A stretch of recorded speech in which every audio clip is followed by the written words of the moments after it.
मन स्मरण करें जिनकी कृपा से हम सभी का जीवन चल रहा है। उस दैवी सत्ता का स्मरण करते हुए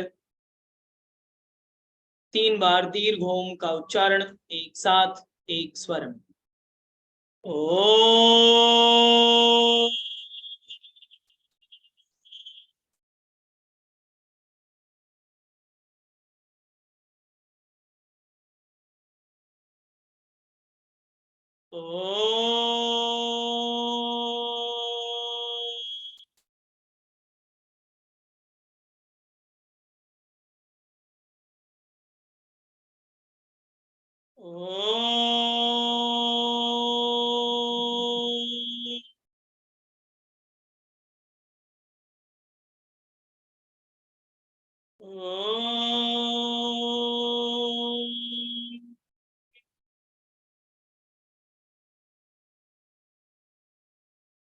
एक बार गायत्री महामंत्र का उच्चारण एक साथ एक स्वर में। ओम भूर्भुवः स्वः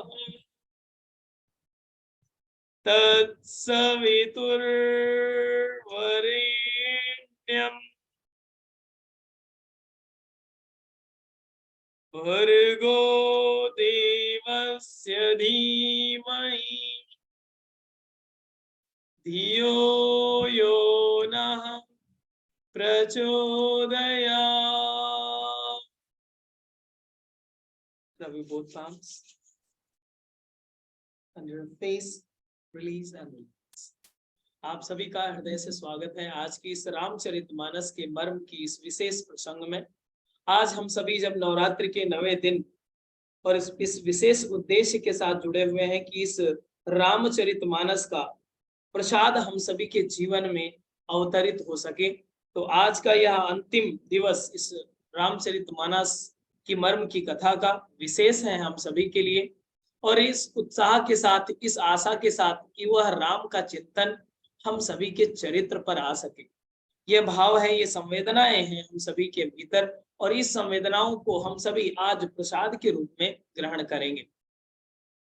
आज का विषय, आज का इस राम कथा का की चर्चा इसलिए भी महत्वपूर्ण है क्योंकि जब किसी भी चीज की जुगाली नहीं की जाती है तो वो व्यर्थ हो जाती है। जुगाली का अर्थ है कि जैसे कि आप भोजन करें और पचे नहीं अगर, तो वही भोजन आपके लिए विष तुल्य हो सकता है। तो उसी प्रकार से कोई भी चीज आप ग्रहण करते हैं, जब तक उसका पाचन नहीं करते हैं, जब तक उसे आत्मसात नहीं करते हैं, तब तक उसका महत्व नहीं आप न समझ पाते हैं, ना ही उसे अपने जीवन में अपना पाते हैं। तो आज की राम कथा इस पर भी निर्धारित है कि पिछले दिनों में हम लोगों ने किन किन बिंदुओं पर चर्चा करी है और किन किन बिंदुओं को हम सभी ने सीखा है। वैसे हम सभी जानते हैं हरि अनंत हरि कथा अनंता, तो इस भाव को जब हरि भी अनंत है और हरि की कथा भी अनंत है, तो 6, 7, 8, 9, 10, 900, 9,000, 9 लाख वर्षों में तो पूर्ण नहीं की जा सकती। लेकिन एक समय की मर्यादा रखते हुए कुछ सूत्रों को जो हम सभी अपने जीवन में स्थापित करने का जो संकल्प लिया है, प्रथम दिन से जो संकल्पबद्ध होकर के बैठे हैं, तो वो आज हम सभी को एक प्रैक्टिकल फॉर्म में देखने की जरूरत होगी। उसी दृष्टि को आज हम सभी जानेंगे। सो आरंभ करते हैं अब पुनरावृत्ति की कि किन किन चीजों पर हम सभी ने चर्चा करी है और किन किन चीजों को हम सभी को अपने जीवन में धारण करना है। आपको स्मरण होगा कि प्रथम दिन में हम सभी ने 2 चीजों पर विशेष रूप से ध्यान दिया, और अगर आपके पास अभी डायरी पेन ना हो तो उसे लिख लीजिए, ले लीजिए अपनी डायरी और पेन, ताकि ये राम कथा का प्रसाद आपके कॉपी के पन्ने में भी रहे और आपके विचारों तक भी रहे, क्योंकि आज की राम कथा विशेष होने वाली है। और आप सभी से निवेदन है, अगर यदि संभव हो, ईश्वरीय चेतना ने ऐसी योजना बनाई हो आपके लिए, तो आज कैमरे को ऑन कर लीजिए। आज के बाद हम इस समय नहीं मिल पाएंगे, ओके, अन्य सेशंस में मिलेंगे। तो आप में जब देवत्व का स्थापन हो ही चुका है, राम का स्थापन हो ही चुका है, दैवीय शक्तियों का स्थापन हो चुका है, तो आपके दर्शन मैं जरूर करना चाहता हूँ। रामनवमी के अवसर पर जब आप में राम तत्व आ चुका है, तो आपके अगर दर्शन हो जाए, मैं भी धन्य हो जाऊंगा, मेरा भी जीवन धन्य हो जाएगा कि आज प्रत्यक्ष राम के दर्शन मैं इस ऑनलाइन पोर्टल के माध्यम से कर रहा हूँ।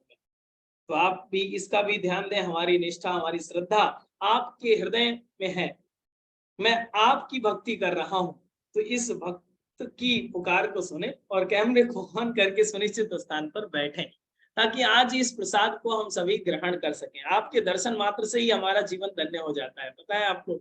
आपके एक संवेदना से हमारा जीवन कृत्य कृत्य हो जाता है, क्योंकि अगर सच्चे राम की उपासना करें तो हम आपकी उपासना करें तो ही सार्थकता होगी। आप में राम से कम की सामर्थ्य नहीं है, बस जरूरत है इसको जानने की, जरूरत है इसको पहचानने की। उसी की प्रक्रिया है योग, उसी की प्रक्रिया है ध्यान, उसी की प्रक्रिया है समाधि। सारी प्रक्रियाएं हम तो करते ही हैं, हम सभी कर ही रहे हैं, अभ्यास में लगे हुए ही हैं। तो इस राम तत्व के दर्शन अगर हमारे हो रहे हैं तो हमारा जीवन आज का सार्थक हो जाएगा। चलिए आप आगे की बात आरंभ करते हैं।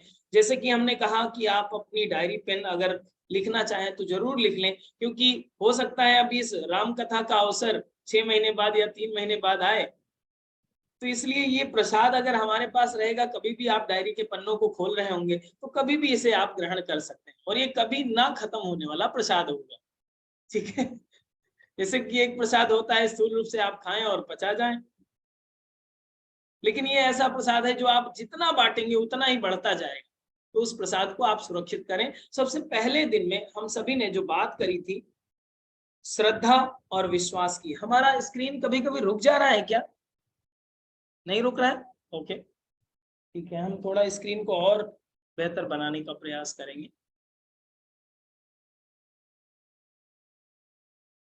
श्रद्धा और विश्वास की पहले दिन पर हम लोगों ने चर्चा की थी कि हम सभी के जीवन में श्रद्धा और विश्वास की महत्ता हो, श्रद्धा का भी संतुलन हो और विश्वास का भी संतुलन हो। और इसी बात को गोस्वामी तुलसीदास जी ने भवानी और शंकर का रूप दिया। एक शिव है और एक शक्ति है, तो शिव और शक्ति का संतुलन हम सभी के जीवन में स्थापित हो। संतुलित मात्रा में, व्यवस्थित मात्रा में, एक बड़ी मात्रा में श्रद्धा भी हो और एक बहुत बड़ी मात्रा में विश्वास भी हो। इन दो तत्वों के आधार पर भगवत की प्राप्ति हो सकती है। इन दो तत्वों के आधार पर जो दैवीय प्रक्रम के रूप में आप बहुत सारी चर्चाओं को सुनते हैं और बचपन से अब तक सुनते आ रहे हैं, उन सभी चर्चाओं को हम सभी आत्मसात कर पाते हैं। दो ही तत्व हैं केवल, श्रद्धा और विश्वास। पहले ही लाइन में रामचरितमानस में गोस्वामी तुलसीदास जी ने पहले ही वर्णित कर दिया कि बस ये दो कंडीशन होनी चाहिए आपके हृदय में, आपके अंतःकरण में, आपके चिंतन में, आपके चरित्र में श्रद्धा का रिफ्लेक्शन आना चाहिए। श्रद्धा होती है तो वही अग्निकुंड में यज्ञ भगवान दिखने लगते हैं। श्रद्धा होती है अगर, तो कोई थोड़े से प्रसाद में उस भगवत तत्व का अनुभव करने लगता है। श्रद्धा होती है अगर, तो एक आचमनी जल में गंगा के स्नान करने की अनुभूति प्राप्त हो जाती है। श्रद्धा होती है अगर, तो थोड़े से अक्षत से आप में पूरी हीनता का समूल नाश हो जाता है। थोड़े से अक्षत अगर मिल जाए आपको तो आपकी हीनता खत्म हो जाती है। श्रद्धा अगर होती है तो आप में पुष्प को देख करके वो भाव उत्पन्न होता है जैसे कि एक पुष्प का जीवन है, महक रहा है, खिल रहा है, उसी तरह से जीवन में गुणों का स्थापन होने लगता है।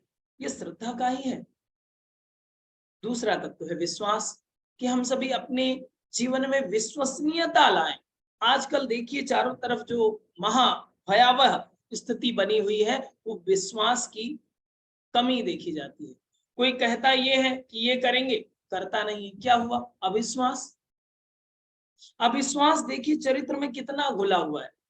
कहते हैं 5 दिन में काम करेंगे, हुआ ही नहीं, क्या हुआ? अरे ये हो गया, वो हो गया, नहीं हो गया।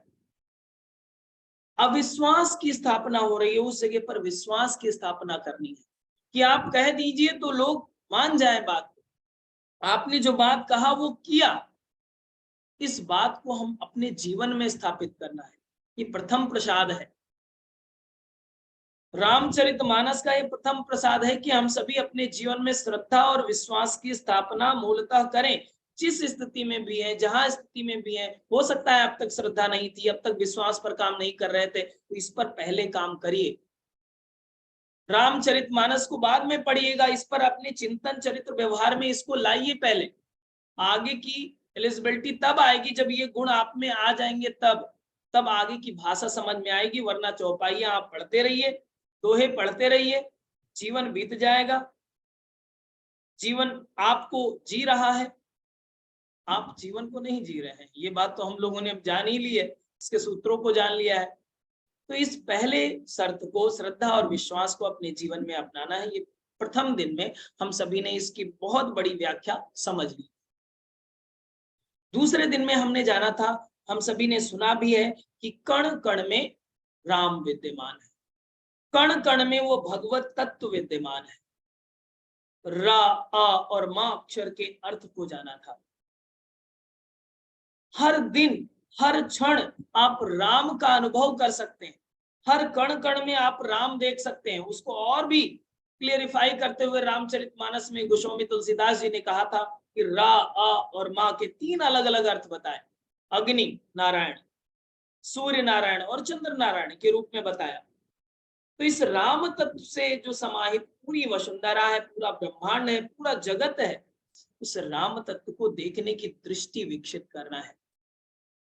जब हम में भी राम है, आप में भी राम है, सामने वाले में भी राम है, सब में राम है, तो हम किसका अनिष्ट करेंगे, किसका अहित करेंगे, किसके बारे में बुरे विचार रखेंगे?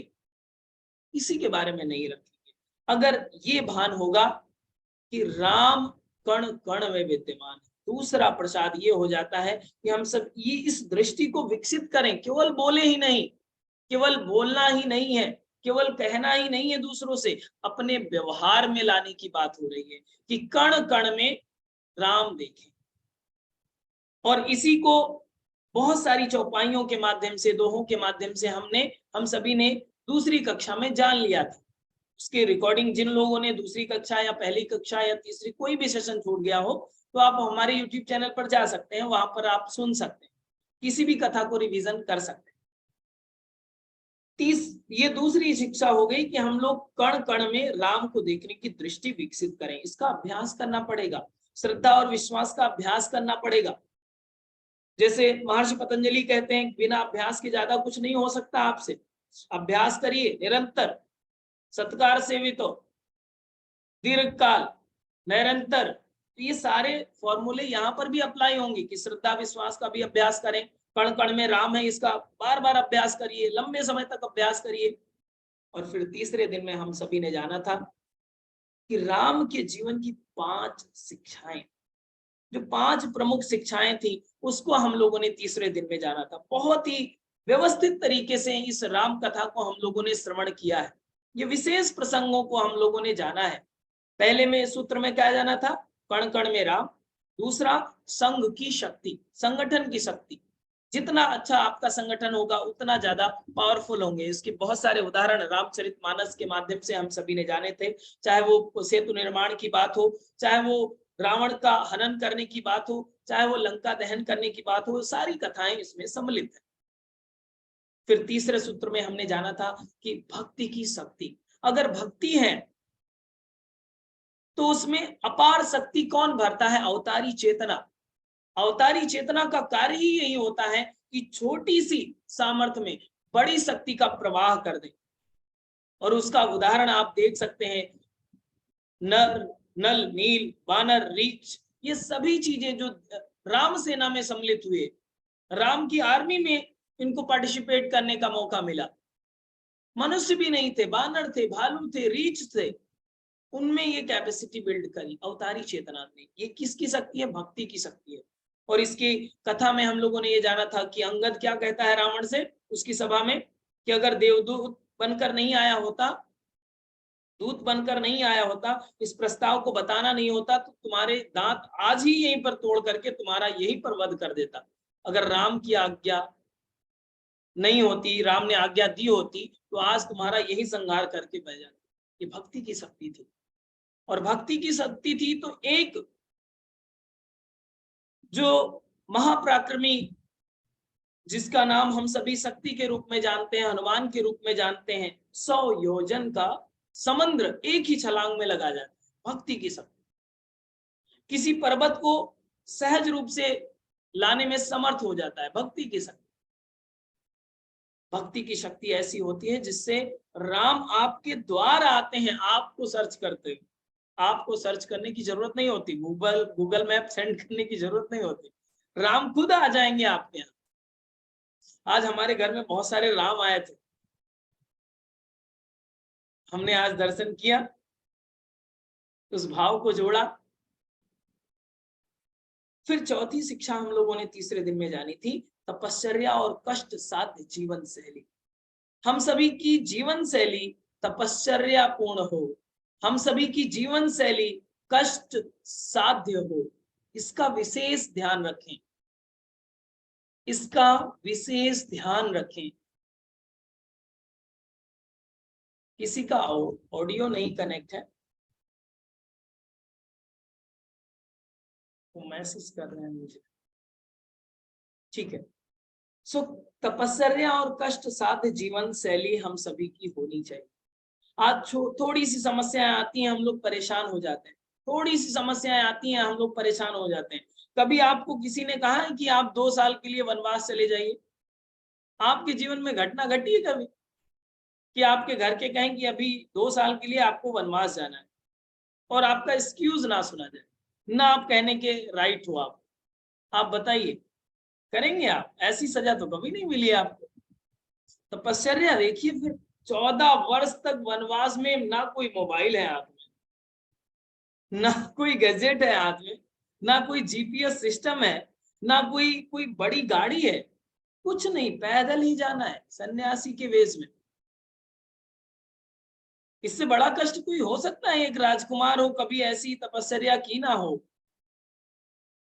तो अपने जीवन की तुलना करिए कि हमारे जीवन में कितना कष्ट है, और उस जीवन की तुलना कीजिए जिसे हम सभी मर्यादा पुरुषोत्तम राम, भगवान राम की तुलना करते हैं। कथा तो उन्हीं की सुन रहे हैं। अगर अंश उन्हीं का मानते हैं, भक्त उन्हीं का मानते हैं, राम नाम का जप करते हैं, तो हम सभी को इस दृष्टि में अपने जीवन में भी अप्लाई करने की जरूरत है।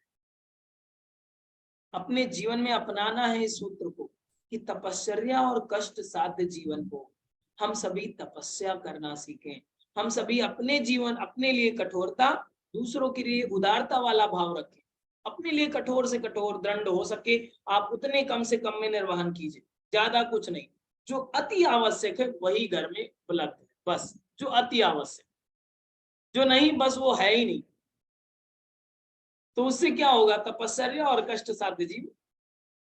उससे एक सूत्र और भी निकल के आता है कि अगर आपको सुखी रहना है तो आवश्यकताओं को कम कर दीजिए और परिस्थितियों में तालमेल बिठा दीजिए। इसी के नीचे का ही सूत्र है कि आवश्यकताएं अपनी कम कर लीजिए, जितनी आवश्यकता है उसको कम कर लीजिए।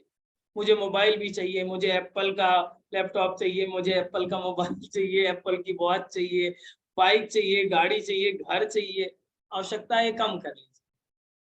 पहला सूत्र है सुखी होने का। और परिस्थितियां जैसी भी हैं उसमें तालमेल बिठा के शांति से बैठ जाइए, राम कथा करिए। व्यवस्थाएं बनाने वाला बना देगा अनुकूल समय पर, आपको बस इस तरह से एडजस्टमेंट करना है। ये सूत्र हैं सब, तपश्चर्या और कष्ट साध्य जीवन के ही सूत्र हैं ये।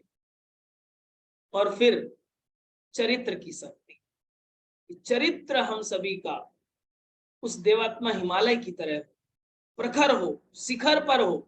चरित्र की अगर मिसाल दी जाए तो बिल्कुल चेतना के उच्चतम शिखर पर आपके चरित्र का चिंतन हो, ऐसी संवेदनाएं आप में होनी चाहिए, तो वो प्रखरता आएगी, तो वो विशेषता आप में आएगी, उस स्थिति को प्राप्त करेंगे। तो ये 5 शिक्षाएं हम सभी के जीवन से, जीवन में स्थापित करनी है, मर्यादा पुरुषोत्तम राम, भगवान राम के जीवन से लेनी।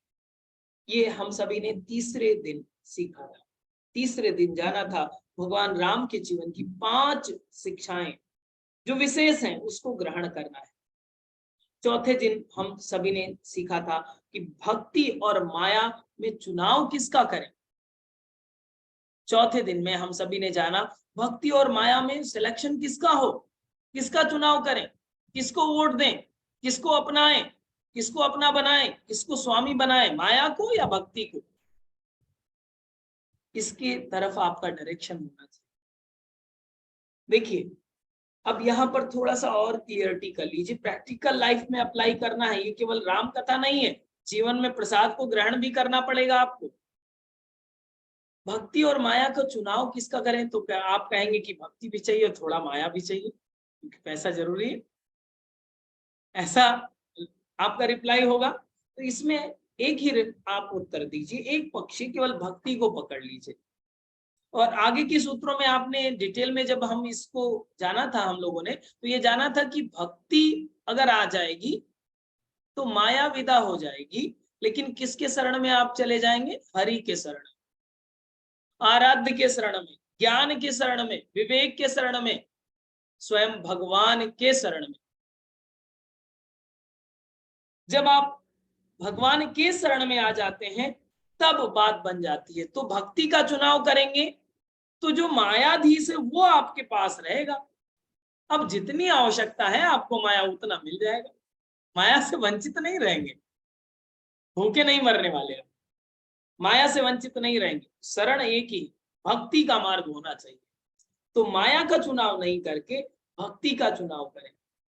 आप अभावग्रस्त नहीं होंगे, क्योंकि मायाधीश आपके लिए काम करेगा। फिर वो बताएगा भाई इनको इतना बजट दे दीजिए, अभी इनकी जरूरत है, अभी इनकी आवश्यकता है, कितने पैसे चाहिए, क्या काम होना है, वो सब वही निर्धारित करेगा। योग क्षेम महाम्यहम, वही वाली बात आ जाएगी यहाँ पर। भक्ति की शरण में जाने की बात किया हम सभी ने, चौथे दिन में जाना। फिर पांचवें दिन में जाना यज्ञ संस्कृत का संरक्षण और प्रसार। मर्यादा पुरुषोत्तम राम के जीवन में किस तरह से समावेशित है इस यज्ञ संस्कृति का संरक्षण और प्रसार। अब इस शब्द को आप चुन लीजिए। मैंने कहा कि यज्ञ संस्कृति का संरक्षण और प्रसार, संस्कृति कहा है, यज्ञ केवल नहीं कहा है, यज्ञ संस्कृति का मतलब, यज्ञ संस्कृति मतलब एक ऐसी विचारधारा जो यज्ञ को डिनोट करती है, यज्ञ को प्रदर्शित करती है, यज्ञ के लिए है। उस विचारधारा को संरक्षण भी करना है और प्रसार भी करना है। यज्ञ संस्कृति का मतलब इतना नहीं है केवल हवन करना, यज्ञ संस्कृति का मतलब है इस प्रत्येक श्वास प्रश्वास के साथ यज्ञ भाव जुड़ जाए, इस प्रत्येक कार्य के साथ यज्ञ भाव जुड़ जाए, इस प्रत्येक प्रयोजन के साथ यज्ञ भाव जुड़ जाए, प्रत्येक चिंतन के साथ यज्ञ भाव जुड़ जाए और प्रत्येक विचारधारा के साथ यज्ञ भाव जुड़ जाए। इस भारतीय संस्कृति की मूल धुरी यज्ञ संस्कृत का संरक्षण और प्रसार किया मर्यादा पुरुषोत्तम राम ने पूरे जीवन। वहीं से हम सभी ने इस सूत्र को निकाला, प्रसाद के रूप में ग्रहण करने जा रहे हैं कि इस संस्कृति को हम सभी भी संरक्षित भी करें और प्रसारित भी करें जितना संभव हो। यज्ञ परंपरा क्या कहती है? इदम नमः। बस इतना ही सूत्र है यज्ञ परंपरा को अपने जीवन में अपनाने का। इदम नमः अर्थात तेरा तुझको अर्पण, जो तेरा है वो तुझे ही अर्पण, जो समाज का है। जैसे कि अगर हमारे पास अपनी आवश्यकता से अधिक धन है तो वो किसका है? समाज का। या फिर जो भी हमारे पास उपलब्धियां हैं वो है किसकी? समाज की। तो समाज की चीजें समाज में ही अर्पित, प्रकृति की चीजें प्रकृति में ही अर्पित। आप हवन करते हैं, आप घी डालते हैं, औषधियां डालते हैं, तो प्रकृति की चीजें हैं, प्रकृति में अर्पित करते हैं। विचार हैं आपके, तो क्या आप विचार मॉडिफाई करते हैं, बनाते हैं? नहीं। अगर अच्छा विचार आप में आ रहा है तो आप सुनिश्चित मानिए कि ये ब्रह्मांडीय चेतना ही प्रवाह आप में प्रवाहित कर रही है और कुछ नहीं है। तो अगर ब्रह्मांडीय चेतना आप में विचार ला रही है तो उसे व्यापार ना बनाए। अगर अनुग्रह कर दिया है किसी ने तो उसे व्यापार ना बनाए, ये हमारा धर्म होना चाहिए, ये यज्ञ परंपरा का संरक्षण होगा। लेकिन अगर उसे व्यापार में बदल दिया है आपने, तो वो जो वहां से प्रवाहित कर रहा है तो वो यही सोचेगा गलत आदमी का सिलेक्शन कर लिया है। ठीक है, कोई बात नहीं, इस जन्म में तो ठीक है, अगले जन्म में देख ले। एक पैनल बन गया है उसका, तो अगले जन्म में देख ले। कुछ लोगों का इसी जन्म में देख लेता है, कर्म के सिद्धांत पर आधारित है। लेकिन हम लोगों को संस्कृति का संरक्षक अगर बनना है और इसका विस्तारक अगर बनना है यज्ञ संस्कृति का, तो उस विचारधारा को व्यवसाय ना बना करके हम सभी विस्तार दें कि हर जन जन तक उस अच्छे विचारों को दे पाए, परोस पाए। ये भाव होना चाहिए हम सभी का। आपकी कितनी उन्नति हुई, आप कितना विकास कर रहे हैं, आपका कितना बजट है, आप कितना विस्तार दे रहे हैं, आपकी कितनी कक्षाएं चल रही हैं। और जिस दिन ये भाव स्थापित हो गया, उस दिन से आपको किसी प्रकार की कोई चिंता, कोई तनाव या कुछ आगे बढ़ने की सोच भी आएगी? अरे कुछ नहीं, जो हो रहा है बस उसी का है, जो नहीं हो रहा है वो भी उसी का है, होता जाएगा। बस आपकी गति नहीं रुकने वाली, विचारधारा केवल जोड़नी है। यज्ञ संस्कृति का भाव होना चाहिए, प्रतिपल प्रति क्षण आपका यज्ञ धारा के साथ आपका विचारधारा ये जुड़ी हुई हो, तो जीवन में इतनी सुंदरता आएगी, इतनी सुंदरता आएगी कि आप अपने जीवन को धन्य धन्य कहते हुए चूकेंगे नहीं कि धन्य हो गया हमारा जीवन, अगर ये जीवन मिल गया मनुष्यता का तो धन्य हो गया। अब इस जीवन के लिए कोई चिंता नहीं। अब हम अगर अपने जीवन को आहूत कर सकें, जीवन को आहूत कर सकें, प्रत्येक श्वास को आहूत कर सकें, समय को आहूत कर सकें समाज कल्याण के लिए, लोक कल्याण के लिए, देव कल्याण के लिए, देवों की स्थापना के लिए, युग के परिवर्तन में सहयोगी बन सके, तो वो हम सभी के जीवन की सार्थकता होगी। इसी सार्थकता को बताता है कि यज्ञ संस्कृति का संरक्षण और प्रसार जब मर्यादा पुरुषोत्तम राम ने किया, हम सभी इससे जीवन में अपनाएं, इस संस्कृति को अपनाएं। फिर छठे दिन हम सभी ने भक्त और भगवान का संबंध जाना। महापराक्रमी भरत और राम का जो मिलाप चित्रकूट में हुआ था, उस कथा से हम सभी ने इस रहस्य को जाना था कि भक्त भगवान के प्रति कैसी संवेदना रखता है और रखना चाहिए, भक्त की मर्यादा क्या है, किस तरह से मर्यादित होना चाहिए भक्त को, वो भरत सिखाते हैं। मर्यादा पुरुषोत्तम राम के प्रति उनकी किस प्रकार की निष्ठा है, जब समाज कलंकित कर रहा है, समाज पूरा कुंठित कर रहा है, सभी को कह रहा है यही इस अपने भाई को वनवास भेजने का कारण होगा, लेकिन भरत के हृदय में कोई ऐसा भाव नहीं आता। भगवान भरत जी यही केवल कहते हैं कि राम की भक्ति हृदय से कभी विदा ना ले, राम की भक्ति इस सारे प्रपंच को देखते हुए हमारी उत्तरोत्तर वृद्धि ही होती रहे। इस बात को बताते हैं।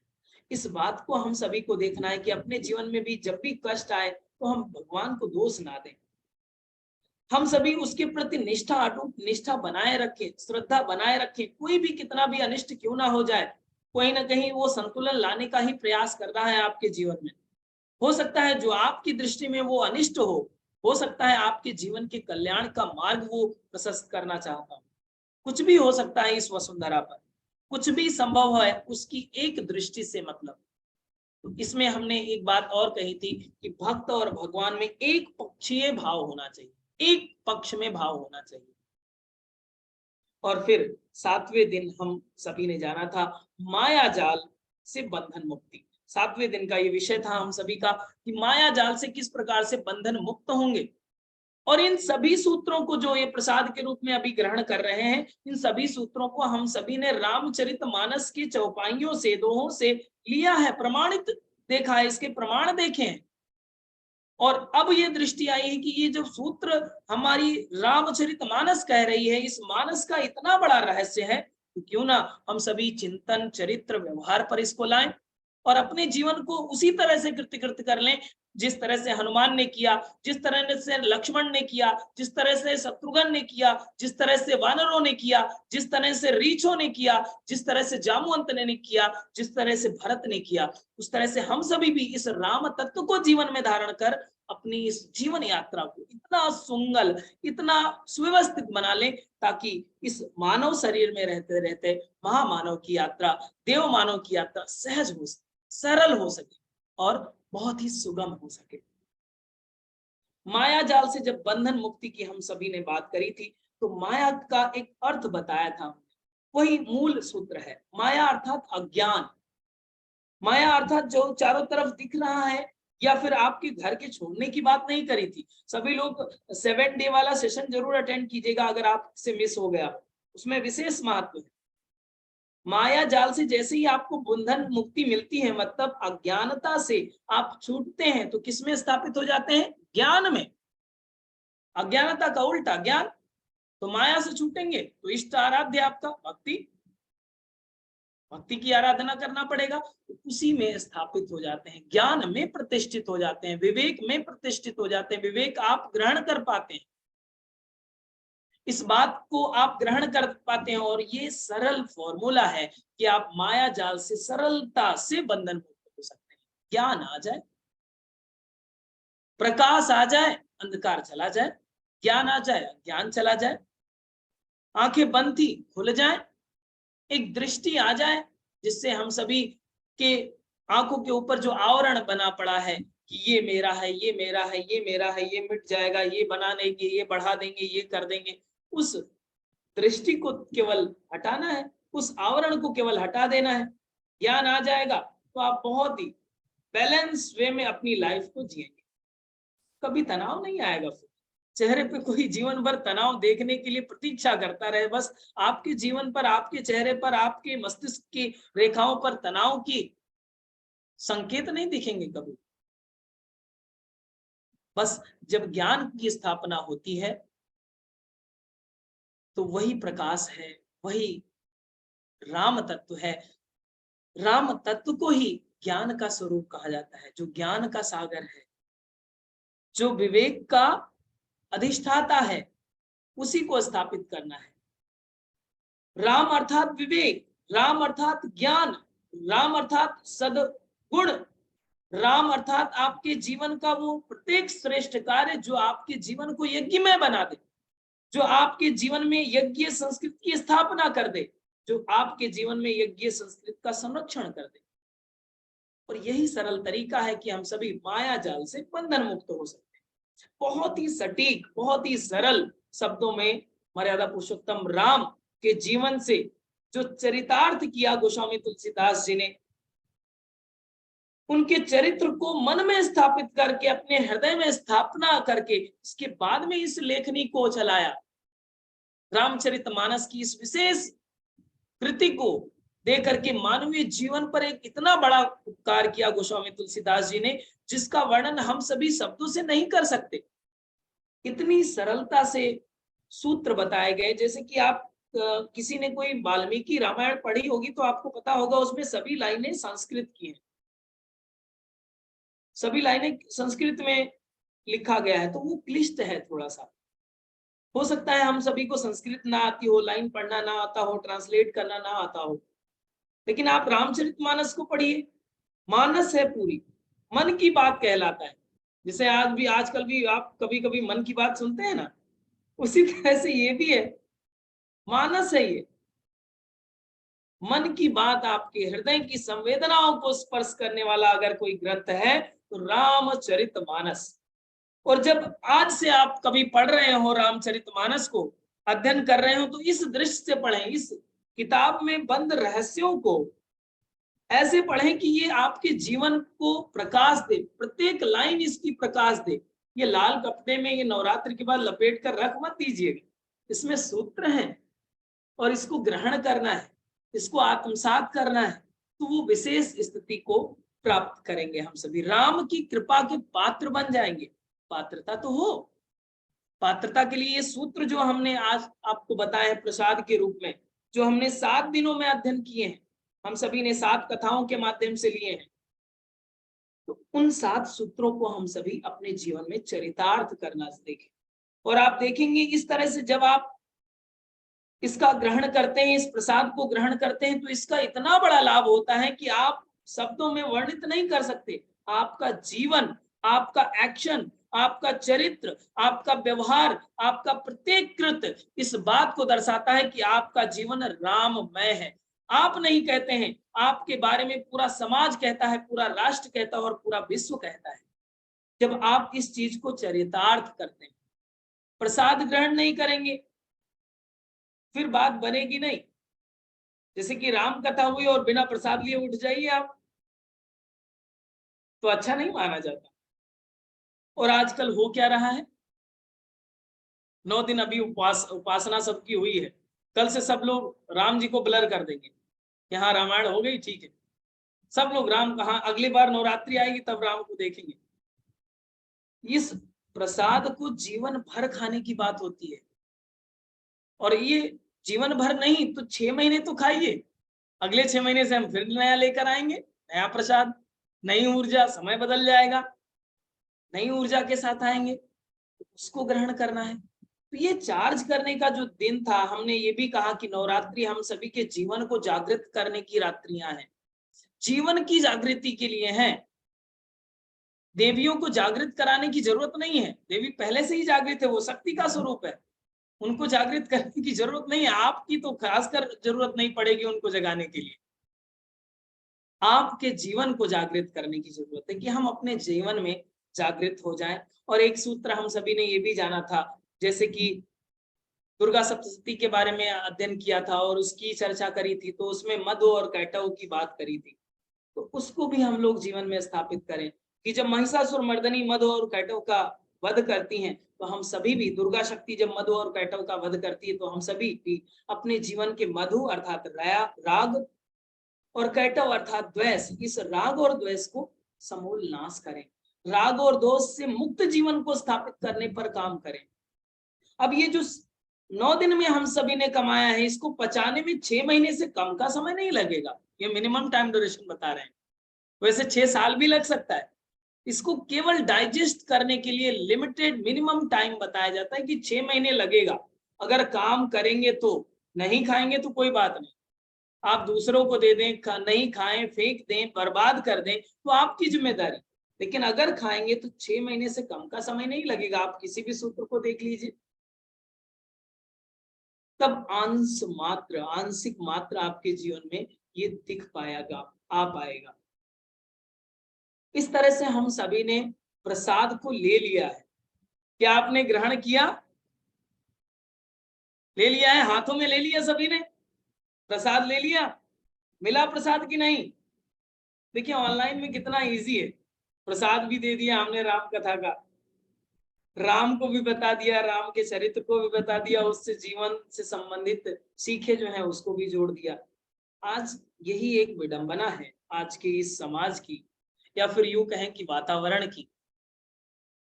बहुत सारे प्रक्रम किए जाते हैं, लेकिन एक चीज को छोड़ दिया जाता है, एक विषय को छोड़ दिया जाता है, जिसे आप जीवन कहते हैं, जिसे आप लाइफ कहते हैं।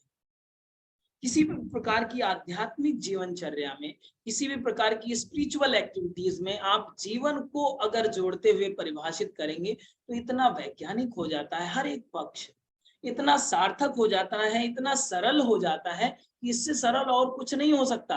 और जब आप सुनते हैं तो आपको लगता है कि इससे महत्वपूर्ण और कुछ नहीं हो सकता, जो शाश्वत सत्य है, इससे महत्वपूर्ण और कुछ नहीं हो सकता, फिर आपको लगता है, और ये है। आप सोचिए कि अगर जो चीजें हम लोगों ने अभी लिपिबद्ध की है, लिखा है अपने पन्नों पर और जाना है, इसको अगर हम सभी अपने व्यवहार में लाएं, तो अपने जीवन का कितना बड़ा कल्याण हो सकता है। तो ये क्या कम है कि साक्षात राम जी आए हो धनुष और तीर लेकर और योमस्तु कर दिए हो और आपका जीवन बदल गया हो? इससे कम नहीं है ये, इससे कम तो कतई है ही नहीं। जैसे आप कहते हैं कि कण कण में राम है, तो देखने की दृष्टि तो विकसित हो आपकी, उस दृष्टि को विकसित करेंगे तो वो गुणों को देखने लगेंगे, गुणों को देखेंगे तो व्यवहार को बदलने लगेंगे, व्यवहार को बदलने लगेंगे तो जीवन को बदलने लगेंगे, और जीवन बदलेगा तो जीवन सुगंधित होगा, जीवन सुगंधित होगा तो उसकी गंध पूरे समाज में, पूरे राष्ट्र में, पूरे विश्व में फैलेगी। तो उस सुगंध से लोगों को सहज अनुभूति भी होगी। आजकल असहज अनुभूति कराने वाले बहुत मिल जाएंगे आपको। हम सभी की जिम्मेदारी है, इस मानवता की जिम्मेदारी है कि सहज अनुभव कराएं, चाहे वो जो आपका ज्ञान हो, चाहे वो आपके किसी प्रकार की संवेदनाएं हो, सहज अनुभव कराना है, सहज सरल होना है किसी भी विषय को लेकर के। बहुत सारे शिक्षक होंगे जो असहज हैं, ज्ञानी हैं, असहज हैं, तो वो क्या यज्ञ कार्य को सरल बना रहे हैं, मानवता के हित में काम कर रहे हैं? जैसे फॉर एग्जाम्पल मैं एक विषय लूं, उसका मैं बहुत प्रचलित हो जाऊं, तो एक विषय का निर्धारित करूं और कहूं कि 5 दिन में हम ये पढ़ाएंगे, और उसको इतना विशेष रूप से प्रेजेंट करूं कि आपको अच्छा लगे, समझ में ना आए, अच्छा लगे, श्रुति तक आपकी सीमित हो, आपको सुनने में अच्छा लगे, फैक्टफुल लगे, लेकिन समझ में ना आए, तो वो क्या है? असहजता को ही तो विस्तार दे रहे हैं। असहज हो गया, हाँ ठीक है, पढ़ा लेकिन समझ में नहीं आया। आपके मन में भी एक भाव आ सकता है कि नहीं, आपके बस की बात है नहीं, योग पढ़ना इतना सरल होता नहीं है, बहुत कठिन है। देखिए, लेकिन अगर उसी चीज को सरलता से प्रस्तुत किया जाए, सरलता से जीवन में अपनाया जाए, चाहे वो यज्ञ हो, चाहे वो राम कथा हो, चाहे वो भगवत कथा हो, चाहे वो अन्य कथाएं हो, या फिर जीवन का कोई अन्य कृत्य हो, अगर जीवन के साथ जोड़ देंगे तो उतना सरल हो जाएगा। डाइल्यूट करने के लिए जो जल तत्व है, जीवन ही है, इस जीवन रूपी जल तत्व को जिसमें भी मिलाएंगे सब चीज डाइल्यूट हो जाएगा। सरल जीवन का यही मूल मंत्र होना चाहिए, हर विषय में सरलता घोल देंगे। चाहे जितना पी लीजिए, आपको इनडाइजेशन नहीं, इसकी श्योरिटी है, इसकी गारंटी। चाहे जितना आप पढ़ लीजिए, इनडाइजेशन नहीं होने देंगे, क्योंकि हम पहले से डाइल्यूट कर देते हैं। चाहे जितना पढ़ लीजिए, आपको अहंकार नहीं होने देंगे, इसकी तो श्योरिटी है। और जिसने अहंकार किया वो भगवत शरण में नहीं रहेगा। ये मैं नहीं कह रहा हूं, गोस्वामी तुलसीदास जी भी कह रहे हैं। इस बात को, इस मर्म को हम सभी को जीवन में समझना भी है और अपनाना भी। तो आज के इस विशेष प्रसाद को हम सभी ने निश्चित रूप से ग्रहण कर लिया है, आत्मसात कर लिया है। अब क्रम है आप सभी को और इस राम कथा का अभी के लिए विराम देने का। फिर कभी समय आएगा, अनुकूल समय होगा, तो 5 दिवसीय या 3 दिवसीय राम कथा का हम अब उसे विचार आया है आज ही, जब इतने रामों का दर्शन किया है हमने, तो 3 दिवसीय वीकली या मंथली या फिर 2 दिन की एक साथ, 2 दिन के लिए, 3 दिन के लिए अनुकूल समय पर ऐसा प्रयोजन करते रहेंगे, ताकि बार बार बैटरी चार्ज होती रहे। ठीक है, रिचार्ज करना जरूरी है। और हमने इस नवरात्रि की उपलब्धि हमारी ये रही है कि आप लोगों में जो राम तत्व है, उसकी प्रेरणा से हमने बहुत अच्छे से अध्ययन किया है रामचरितमानस का। और इसके बहुत सारे, ये हमने 7 सूत्र केवल बताए हैं, इसमें 1000 से ज्यादा सूत्र हैं। और कितने सूत्र हैं, जितना हमने पढ़ा है उसमें 1000 से ज्यादा सूत्रों को निकाल लिया है। और उस खजाने को हम धीरे धीरे परोसेंगे, जितना आप डाइजेस्ट करते जाएंगे, तो समय समय पर, निर्धारित समय पर, 3 दिवसीय, 2 दिवसीय, ऐसा हम प्रयोजन करते रहेंगे। आप सभी के राम को और भी ज्यादा व्यवस्थित और प्राणवान बनाने और स्वयं में राम तत्व को जागृत रखने के लिए हम इतना कार्य करेंगे। आज की नवरात्रि पर हम संकल्प लेते हैं, अहम संकल्पम करिष्यामि। ओके, ये हम इस बार से सोच रहे हैं कि इस नवरात्रि से ये कुछ विशेष किया जाए।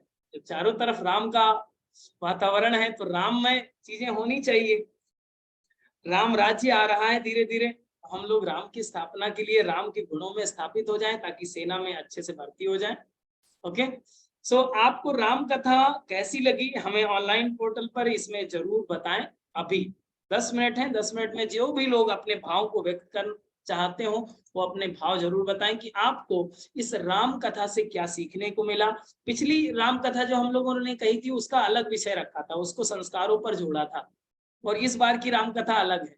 तो इस तरह से हम लोग 3 दिवसीय, 3 दिवसीय भी करेंगे। इस राम कथा से आपने क्या प्रेरणा ली, आप अपने भाव को व्यक्त कर सकते हैं। कैमरे को ऑन करें, कृपा करें, 10 मिनट का सदुपयोग करें।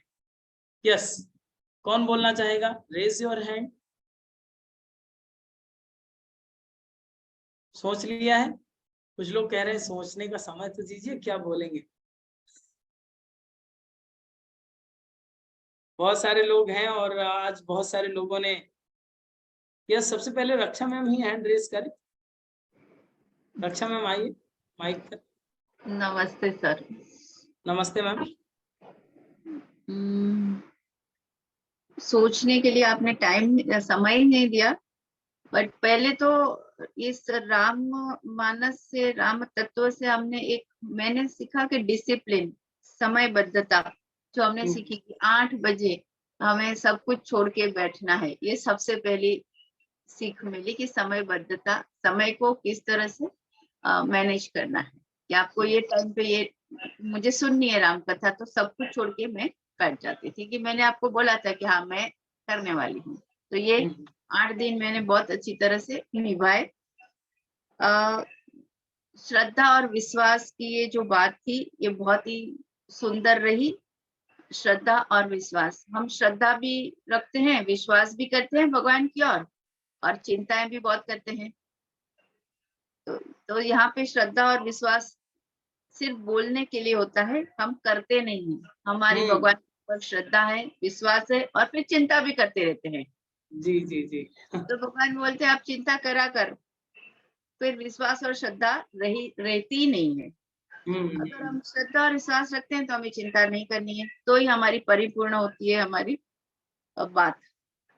दूसरा आपने बताया कण कण में राम, तो ये भी बहुत ही अच्छा सूत्र है, कण कण में राम। तो बहुत सारी जीवन की जो हमारी समस्या है वो यहाँ से ही खत्म होती है। तो आप में राम, मुझ में राम, तो क्यों ये माया जाल में हम फंसे, क्यों आपको मैं दुखी करूं, आपसे मैं दुखी हूँ। तो ये कण कण में राम बहुत ही अच्छा सूत्र रहा। र अ और म का ये मुझे बहुत सूर्य, अग्नि और चंद्र का सीखने को मिला है। और जो 5 शिक्षाएं जीवन में बहुत जरूरी है। चरित्र आज सबसे हमारा सबसे जो तकलीफ होती है चरित्र की होती है। सबसे चरित्र इंसान एक बोलता है, एक करता दूसरा है। ये चरित्र नहीं होना चाहिए। तपस्या, आज सब लोगों ने तपस्या की है 8 दिन की, ये कष्ट उठाए और तपस्या भी की है 8 दिन नवरात्र की। तो ये शक्ति की आराधना हुई, सबने अच्छी सी भक्ति भी की। संग मिला हमको सबका, आपका संग मिला तो हमने भक्ति की। सबको अच्छा संग की शक्ति है ये, तो हमने भक्ति कर ली। और चरित्र तो बहुत ही बड़ी बात हो जाती है कि चरित्र को चरितार्थ कैसे करता है हम। तो बहुत ही अच्छी। और सबसे मुझे वो 8वें दिन वाली जो थी हमारी कि माया जाल। यस, माया जाल, अज्ञान, अविद्या, अस्मिता, हमें सबको मालूम है कि यही सारी माया जाले हैं हमारी। तो ये बहुत सिंपल है कि माया अज्ञान है, तो हमें पता है क्या अच्छा और क्या बुरा, इनकी समझ आ जाती है तो हम अपने आप माया से दूर हो जाते हैं। तो ये माया ही है जो हमें अज्ञान की ओर खींचती है। तो यहाँ पे हमें राम जो ज्ञान है, अगर उसका हमें प्राप्ति हो, राम तत्व की हमें प्राप्ति हो, तो अज्ञान से जरूर हम ज्ञान की ओर जा सके, अंधकार से प्रकाश की ओर हमारा हम कदम आगे बढ़ा सके। तो ये बहुत ही अच्छे सूत्र रहे भगवान और भक्त की एक दूसरे के प्रति निष्ठा, दैत्य और अदैत्य का जो भाव है, भगवान और भक्त का एकता का। तो ये उसके लिए बहुत ही हमें काम करना पड़ेगा, अभ्यास और वैराग्य उसके लिए।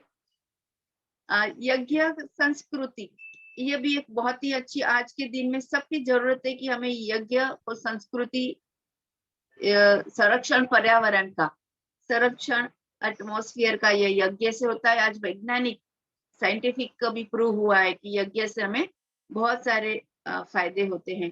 तो ये यज्ञ की संस्कृति का संरक्षण, उसका प्रसार प्रचार करना बहुत ही जरूरी है। तो ये आपने बहुत एक अच्छा सर बताया कि यज्ञ की संस्कृति हमारे जीवन में जो सनातन धर्म है, संस्कृति है हमारी, तो ये बहुत ही अच्छी रही आपकी ये 9 दिन की यात्रा हमारे लिए।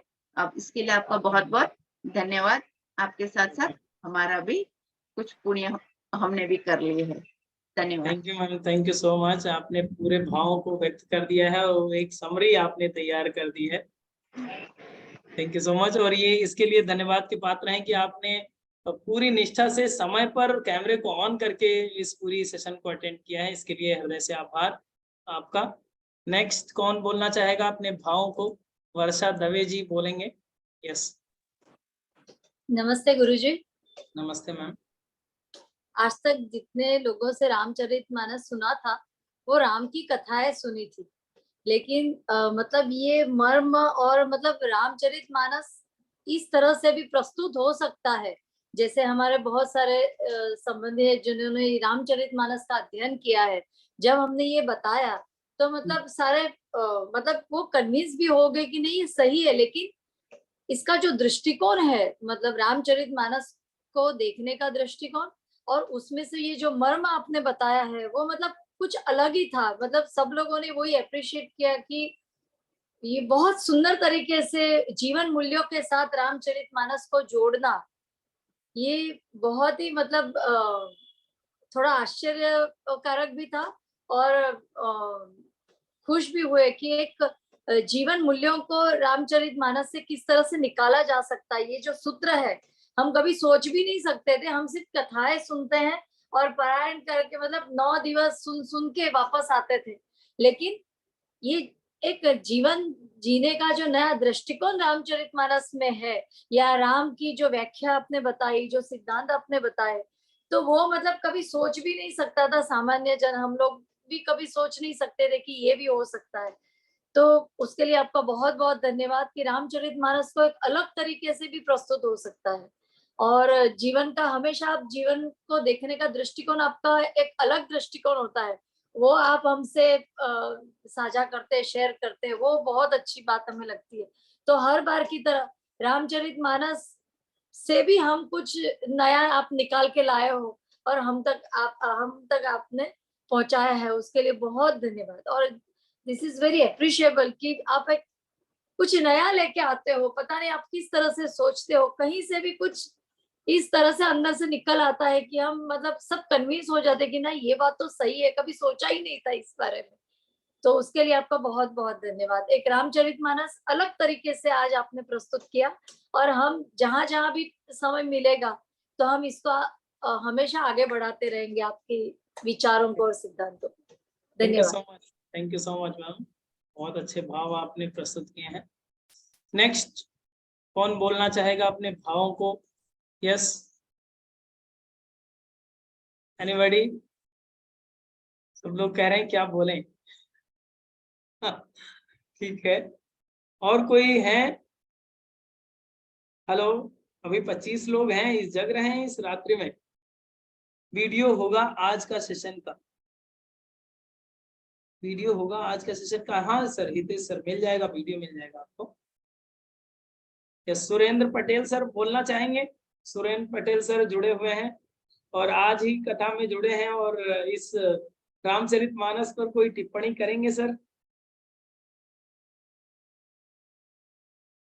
क्या माइक ऑन करना उचित है? जी जी, नमस्ते आचार्य जी, प्रणाम। जी, बहुत अच्छा लगा आपने आज जो रामचरितमानस के श्रद्धा और विश्वास पे आज कक्षाएं ली, बहुत ही अच्छा लगा। निश्चित रूप से आज के जो वर्तमानकालीन समस्याएं हैं, जहाँ पे मन जो है ज्यादा परेशान है, शारीरिक समस्याएं तो है ही है लोगों के पास में, लेकिन सबका मन जो है वो अनास्था से घिरा हुआ है, शंका से घिरा हुआ है। श्रद्धा और विश्वास न तो स्वयं के प्रति है, और यदि ईश्वर के प्रति है भी, तो भी इतनी ज्यादा आस्था या विश्वास नहीं है, श्रद्धा नहीं है कि हम अपने भविष्य को उज्जवल माने। तो आज आपने जो श्रद्धा और विश्वास के वास्तविक स्वरूप को हम सबके समक्ष रखा, वो निश्चित ही हम सबके जीवन को सन्मार्ग की तरफ, प्रगति की तरफ ले जाएगा। ऐसा मुझे आज की कक्षा में प्रेरणा मिली। बहुत बहुत धन्यवाद आचार्य जी आप। थैंक यू सुरेंद्र पटेल जी। सुरेंद्र पटेल जी के बारे में मैं एक बात बताना चाहता हूँ। सर हमारे सहपाठी रहे हैं, एमएससी तक, बीएससी और एमएससी में साथ में पढ़े हैं हम लोग, तो देव संस्कृत विश्वविद्यालय में। और सर अभी पतंजलि में से पीएचडी चल रहा है, कंप्लीट होने को ही है। थैंक यू सर, आपने समय दिया, इसके लिए आभार। तो हम लोगों ने हॉस्टल में साथ में समय बिताया है। ओके, तो आप सभी का हृदय से एक बार पुनः आभार। आगे की ये जो राम कथा की परंपरा है, जैसे कि हमने आपको बताया, इसको हम लोग आगे विस्तार देंगे। तो इसके लिए कोई किसी प्रकार की ऐसी अवरोध नहीं रहेगा। 3 दिवसीय, 5 दिवसीय, जब भी आपको ये नोटिफिकेशन मिले तो आप राम भक्त बन चुके हैं। देखिए, ओरिजिनल राम भक्त, क्वालिटेटिव ब्रांडेड राम भक्त बन चुके हैं। तो राम भक्त होने के नाते इस चीज को विस्तार ज्यादा से ज्यादा देना है। जब भी ये नोटिफिकेशन आए कि 3 दिवसीय, 2 दिवसीय या 5 दिवसीय राम कथा का आयोजन हो रहा है, तो लाइव जोड़ने पर ज्यादा ध्यान दीजिए। जैसे कि हमने पहले कहा था कि जब आप लाइव जोड़ते हैं तो उस समय आपकी चेतना और हमारी चेतना कुछ विशेष स्थिति में होती है। जिस तरह से भगवान कृष्ण की और अर्जुन की थी उस युद्ध क्षेत्र में, उसी अवस्था पे जब आप लाइव जुड़ते हैं, लाइव कनेक्ट होते हैं और कैमरे को अनुशासित होकर के ऑन रखते हैं, तो उसका विशेष प्रभाव भी पड़ता है। इसका महत्व भी दूसरों को बताइए कि आप लाइव जुड़िए, इस सेशन को आपको अटेंड करना है और अपने जीवन को और भी सहज कर लीजिए। कोई भी समस्या नहीं रहेगी अगर राम कथा आप सुनेंगे। ये आज तक केवल सुनते आ रहे हैं, लेकिन ये प्रैक्टिकल है। उस प्रैक्टिकल को हम लोग दूसरों के जीवन में भी डालेंगे। ओके, सो आज की कथा का समापन और इस संपूर्ण 9 दिवसीय कथा में आप सभी ने श्रद्धा विश्वास के साथ जुड़े रहे और इसको आत्मसात किया है, इसके लिए आप सभी का हृदय से आभार। भगवत चेतना हम सभी में श्रद्धा विश्वास की स्थापना करें, साथ ही साथ भक्ति की स्थापना करें, हम सभी में भक्त के गुणों की स्थापना करें। इन पवित्र भावों के साथ आइए दोनों हाथ ज्ञान मुद्रा में कर लें, आंखें सहजता से बंद करें, मन को शांत स्थिर करें। ईश्वरीय चेतना दैवी सत्ता का स्मरण करते हुए एक बार दीर्घ ओम का उच्चारण, देन शांति पाठ। ओ